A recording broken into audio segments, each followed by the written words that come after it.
This is Matthew Vance again with the Holiness Heritage Sunday School Literature. A little later today than we'd planned. It seemed like we're not able to hit it at 2 o'clock on Sunday like we're supposed to, but we're still teaching the lesson. Most people probably watch it later instead of watching it live. So we still want to get it done here, even though it's about 5:25. I'm going to try to fit it in before I head back out the door to church. So August the 29th, lesson number 13. We're going to talk about forgiveness is demonstrated. And great leaders like Joseph use their position to demonstrate compassion and concern. We need more leaders of integrity, but we also need those that are able to forgive. Ephesians 4:32 is our golden text. And be ye kind one to another, tender-hearted, forgiving one another, even as God for Christ's sake hath forgiven you. Going to be reading from Genesis 41, 42, and 45. Genesis chapter 41, verse 46.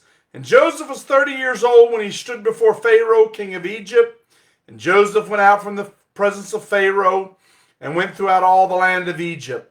And in the 7 plenteous years, the earth brought forth by handfuls, and he gathered up all the food of the 7 years, which were in the land of Canaan, and laid up the food in the cities. The food of the field, which was round about each city, laid he up in the same. And Joseph gathered corn as the sand of the sea, very much, until he left numbering, for it was without number. And then jump to verse 55. And when all the land of Egypt was famished, the people cried to Pharaoh for bread. And Pharaoh said unto all the Egyptians, Go unto Joseph, what he saith to you, do.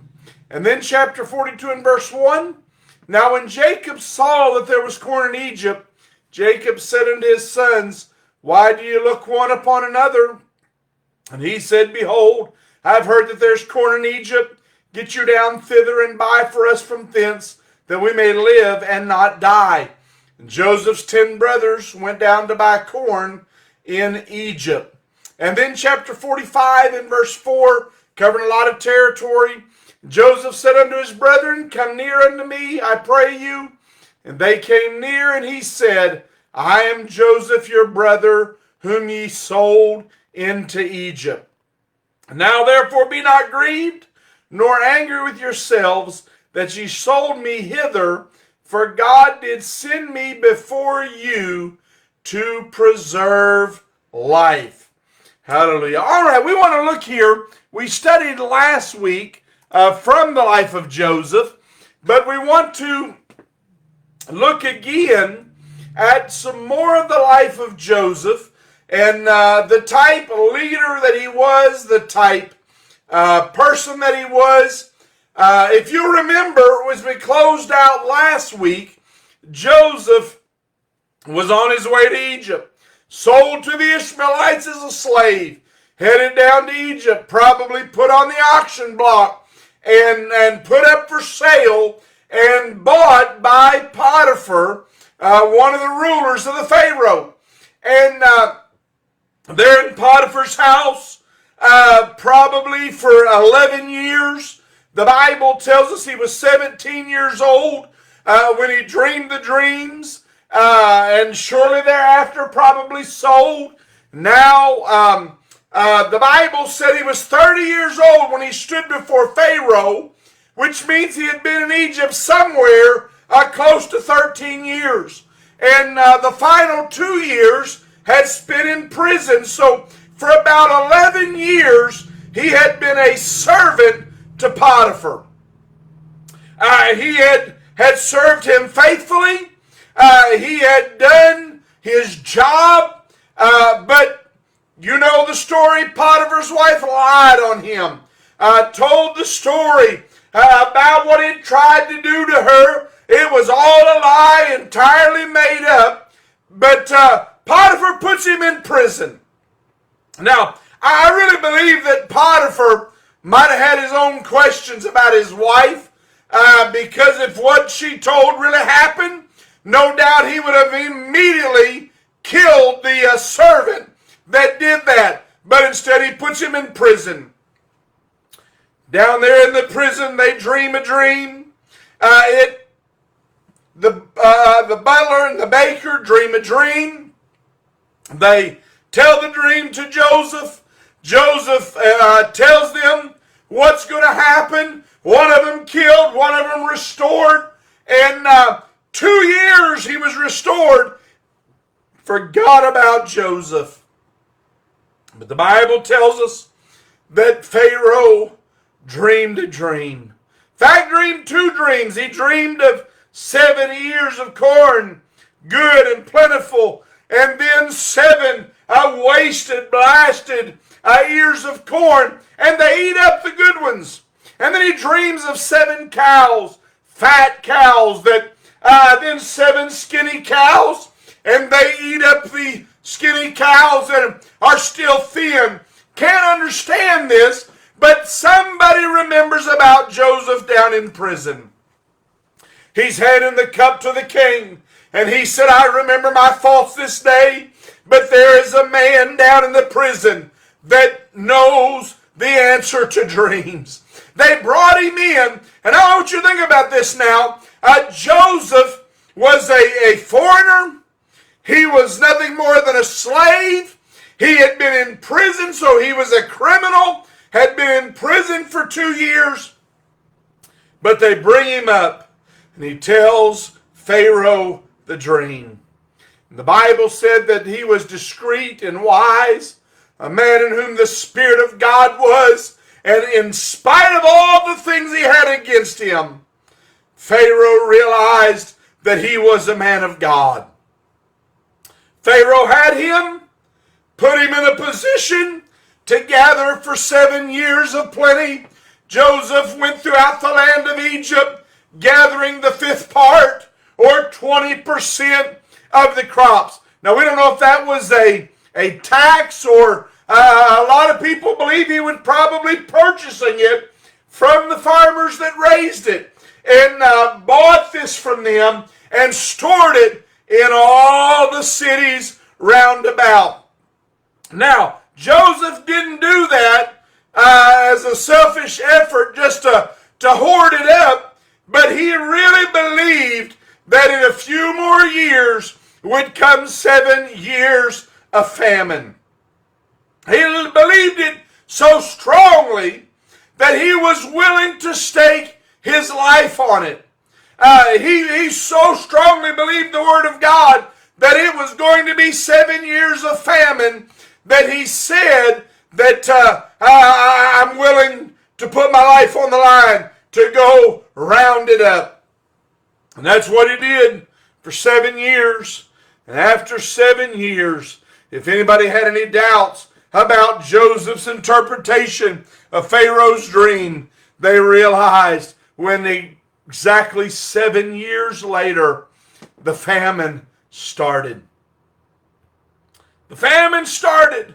Times of struggle, times of drought, and times where there was nothing to eat. And the Bible tells us that the people cried for bread. It was so bad, it was widespread. The Bible said in verse 54, in all lands, and then in verse 57, in all countries, probably the entire known world at the time, Arabia and Ethiopia, Palestine and Syria, all of the known world at the time was suffering, and the Bible said it was a sore famine.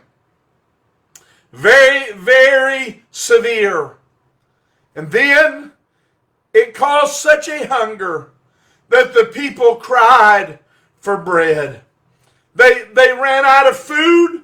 They began to cry out to Pharaoh, do something for us. We need bread. And he told them to go to Joseph. Go to Joseph. He'll take care of you. And you know, I think about the world today, how we're living in a world that is crying for bread.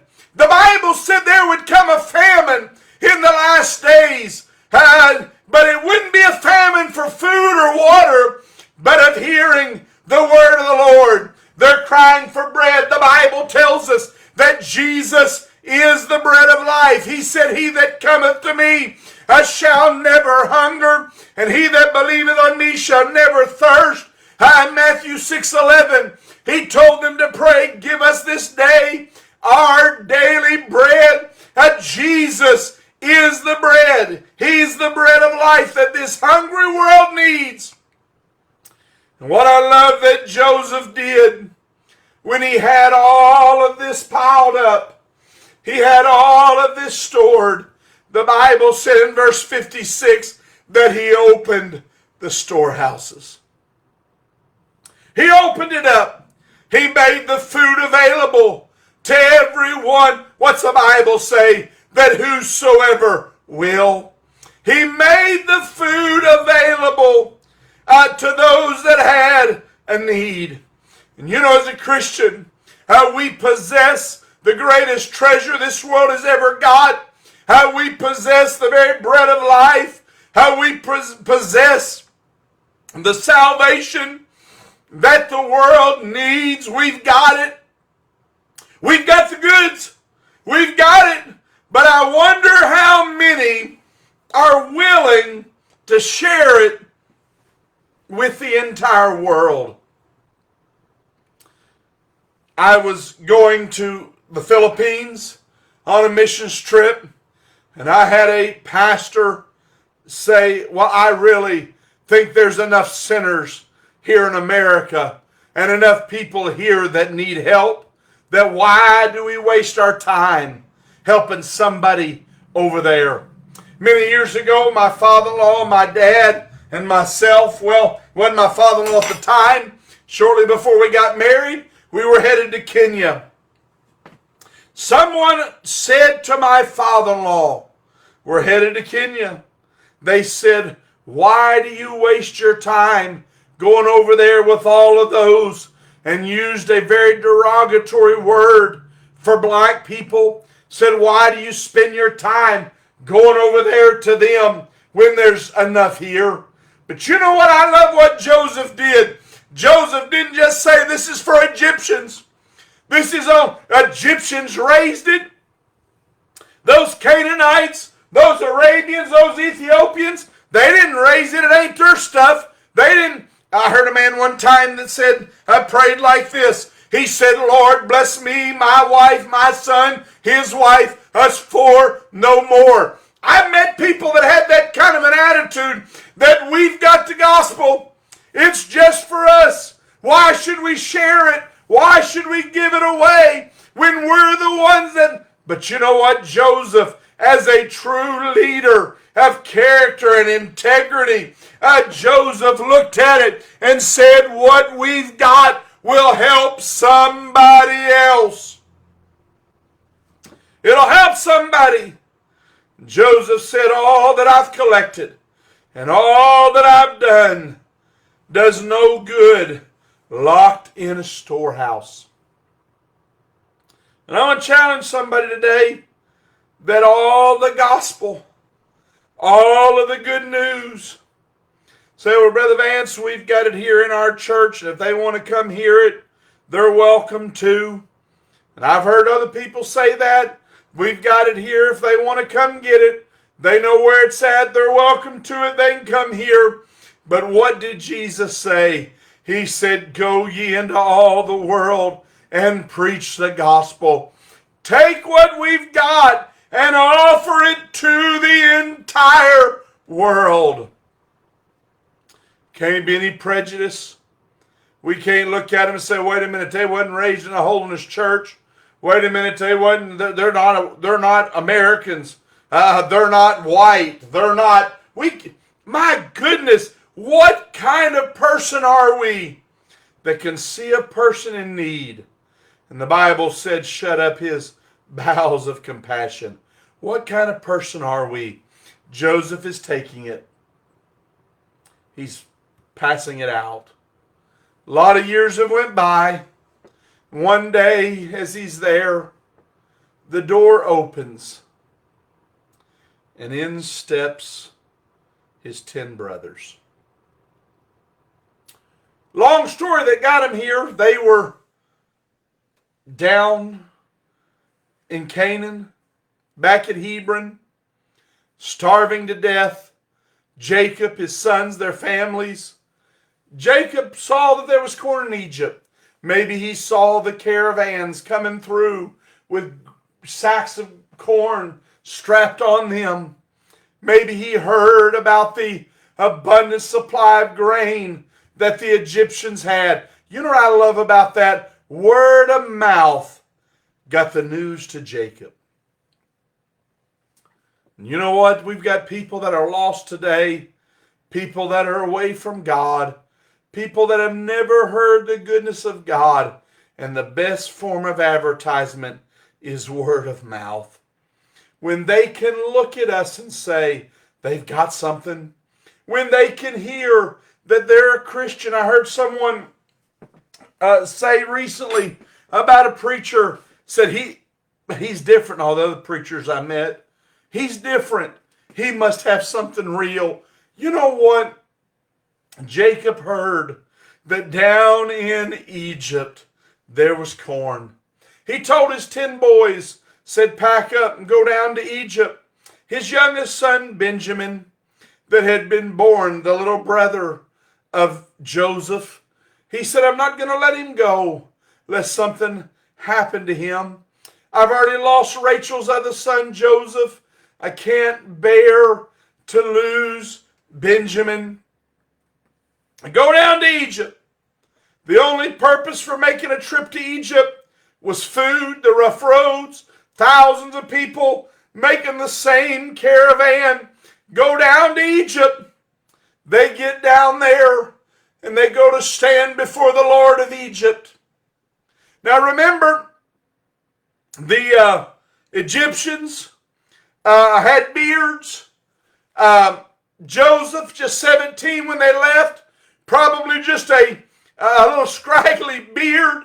But now, the last time they saw him was as he was chained, being dragged behind a caravan to Egypt. The Bible said they saw the distress of his soul. The last time they had seen him, probably tears running down his cheeks, saying, guys, why are you doing this to me? Guys, why are you treating me this way? Now here they come in. They don't realize that he's a man now. He's not a little boy. He was wearing the royal clothing of the Egyptians. He had a clean-shaven face, probably. He was now speaking the language of the Egyptians. They come in dressed in their native clothes, rough bearded men. He's speaking the Hebrew language. They come in and they bow down before him. Dream number 1 was fulfilled. He realized that God showed me this a long time ago. All those years ago, God was preparing me for today. Well, he comes up with a plan. He wonders, are they the same men they used to be? He concocts a plan. I'll let you go. Simeon's going to be held here for ransom. You're spies. No. We're the sons of one man. There's 12 of us, and we've got a father and an old man. And is your father yet alive? Oh yeah, he's still alive. And we've got one brother that is no more. And then we've got a younger brother that's home with dad. And you know, Joseph probably realizes that Benjamin, the only other child of Rachel, might have been dad's favorite as well. He realizes that dad may have clung to Benjamin. He wondered if they hated Benjamin like they hated him. So he sends him home, keeps Simeon in prison. They go home. The dad is heartbroken. I've lost Simeon. You're not going back. You can't go back. You're not taking my son, Benjamin, down to Egypt. As time goes on, food runs out. They've got to have corn. Well, one of the sons offers, I'll give my life for Benjamin. Let me be a surety for him. We'll go down to Egypt, and if when we get to Egypt something happens to him, you can kill me. I'll die in his place. And I want you to notice, when they got back down there, had a dinner, put them by age. Benjamin had such a larger amount. He allows them to leave, but he puts the golden cup in Benjamin's sack. He sends them out, follows them with the soldiers. Who's got it? Nobody. We wouldn't do that. You just ate with my master and you've stolen his cup. No, we didn't. We didn't do it. They searched the sacks, and in the youngest sack, they found the cup in Benjamin's sack. And I can see as they're heartbroken, they come back in. And the Bible said, they're talking among themselves. And they said, this is what we get paid for. We saw the agony. And we wouldn't help our brother. Now God's paying us back. And you know what? Rather than, they told him, well, we'll just keep the youngest. The rest of you can go. And you know what? 13 years before, they would have said, fine, take him. We don't care. But something had softened in them. And they said, no, let me stay in his place. Let us be your servants. Let the child go back to his dad. Joseph realized something had changed. He began to cry. He began to weep, made himself known to his brothers. And I want you to notice, he didn't avenge himself. He didn't avenge himself. He didn't say, I've got him now where I want him. They said they'd never bow. They'll bow every day from here on. I'll show them they won't. Joseph seemed like had matured a little bit too. It seemed like Joseph had realized that I need to forgive. And what I love about Joseph, through this all, through the pitfalls, through the prison, through Potiphar's house, he never seemed to allow himself to get bitter. He publicly forgives them. He tells them it was God's doing. He provides food and clothing and wagons. And says, go get my father and come live down here where I can take care of you. He fills their sack with corn, tells them to go home. They head back to their father. He doesn't believe. My son Joseph's dead. And they said, Dad, Joseph's yet alive. They had to tell the story to Dad of what they'd done. He didn't believe, but then when he saw the wagons, the Bible said that he revived. And when he saw the wagons, he said, he's yet alive. I'm going to go see him. I'm going to go see him. And you know what? Joseph could have got hard and nasty and bitter. He could have killed his brothers. He could have made them servants. But Joseph realized that God's plan from so long ago, that God's will was good. He sent him to preserve life. God had made a promise to Abraham, to Isaac, and to Jacob. He had made a promise of a Messiah. He had made a promise of a nation whose sand is by the seashore, innumerable. And none of that could have happened had they died in the famine. He said, God sent me to preserve a posterity, your children and your children. See his vision for the future and to save your lives. Joseph looks at them and says, you wanted to kill me. You tried to kill me. If the Ishmaelites hadn't showed up, you would have killed me. But God sent me before you to save your lives. God sent me to save your lives. I love that forgiveness is demonstrated in the heart of Joseph. He looks at them and forgives them. And I think down the road a little ways, when his brothers and himself went and buried Jacob, and they said, our father's dead. Now what's Joseph going to do? Joseph still forgiving. Still forgiving.